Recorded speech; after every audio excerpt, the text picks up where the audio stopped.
এছেম্বলিৰ কাৰ্যকাল 2026 লৈকে আছে গতিকে যিকেইটা বিধানসভাত এমপি জিকিছে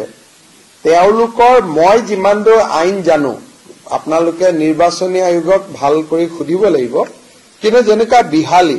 ৰঞ্জিত দত্ত জিকিলে বিহালীটো নতুন সমষ্টি মতে শিডিউল কাষ্ট হৈছে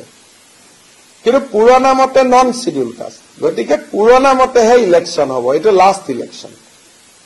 যেনেকে পৰিমল শুক্লবৈদ্য জিকিছে ঢলাই তেওঁৰ এৰিয়াটো নতুন কিন্তু পুৰণা এৰিয়াটোতহে ইলেকশ্যন হ'ব নতুন এৰিয়াটোত ইলেকশ্যন নহয় মন্ত্ৰীসভাৰ গোটেইখন ৰদবদল হ'ব মই আগতে কৈ থৈছো এমাহ লাগিব এমাহৰ পিছত গোটেইখন এটা নতুন লুক এটা হ'ব 26ৰ ইলেকশ্যনৰ টিমটো তৈয়াৰ কৰিব লাগিব গতিকে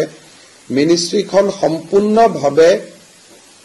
মানুহৰ পৰিৱৰ্তন হওক নহওক দপ্তৰ আদিৰ সম্পূৰ্ণ পৰিৱৰ্তন হ'ব যাতে আমি 26ৰ ইলেকশ্যনটোত এটা নতুন উদ্যম লৈ যাব পাৰো গতিকে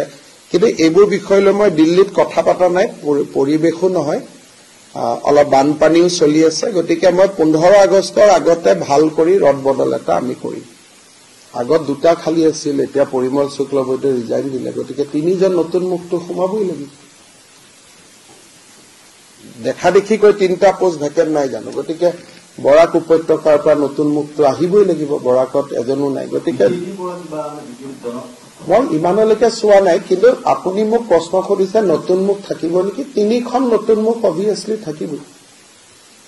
তিনিখনটো ৰাখিব লাগিবই না